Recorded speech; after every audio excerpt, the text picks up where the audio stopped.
Hey everybody, Ken Tripp with eXp, and this is your Ottawa market update for October 2021. 1,607 total properties sold last month compared with 2,314 in September of 2020.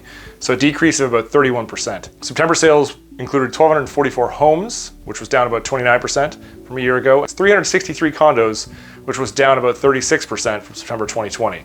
The 5-year total average for sales is 1,648. It was a pretty typical September. The trajectory was very similar to the last 5 years. The fall months always see sort of a decline in transactions compared to the previous months, compared to the summer. The number of properties that changed hands was about on par with a typical September. Kids went back to school. Labor Day long weekend is kind of the last big one, the last trip before everybody gets back to routines.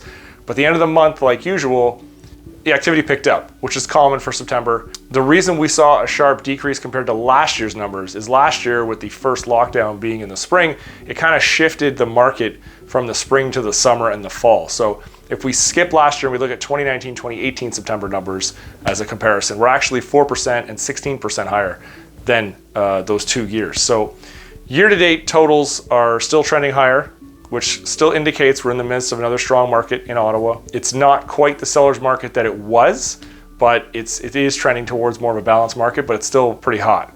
The average sale price for a condo was $425,000, which was up 14% over last year.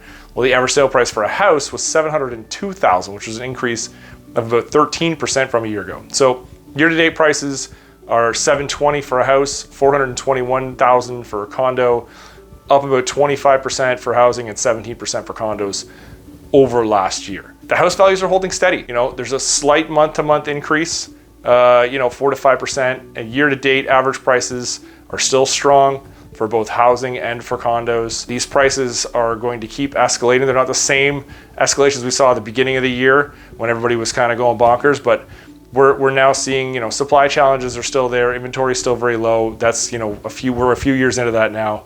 And the demand is still there. So prices are still steadily climbing, and I don't think that's going to go away. Inventory has improved slightly from 2017 to 2019. And then the pandemic, obviously caused an even bigger shortage. And that's still the main cause of concern right now. We have about a month's supply, a little bit more than a month's supply of housing stock right now. And we should have, hopefully more than that. There was 2,200 new listings in September, which was about 216 units more than August. But that number is way below the 5-year average of about 2,900 that we would have had in September of 2020. So now that the election's done and the government can concentrate on maybe getting us some supply issues, first-time home buyer assistance, all the stuff they were talking about that they were going to do in their re-election platform.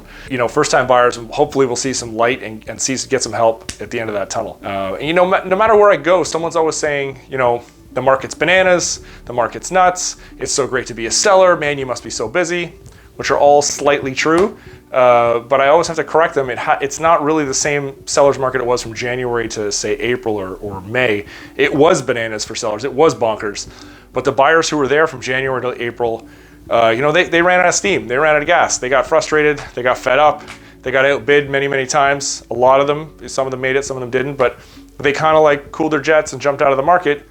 Now they're coming back and they need to jump back in. If you're one of those people, if you missed out, you've got to get back into the market now.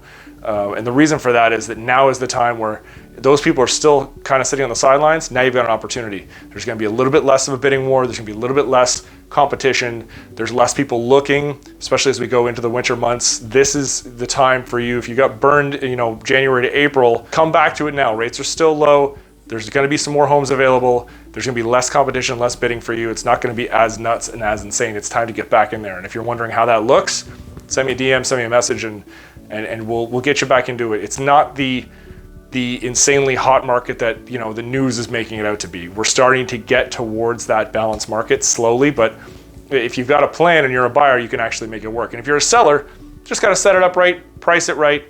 It's still going to sell. We're not going to get that crazy amount over asking we normally would. We're still going to do very well, but it's not going to be as nuts as it was from January to April.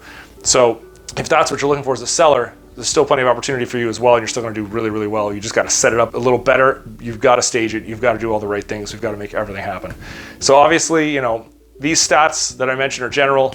Each neighborhood in Ottawa is going to be a little bit unique. If you're looking for specific stats for your neighborhood, you're wondering what your house is worth, you're wondering how to sell now in this market, you're a buyer that wants to get back in and is wondering what to do, you've got questions about the new buying process basically, message me on Facebook, DM me right here, or call me at 613-291-8033.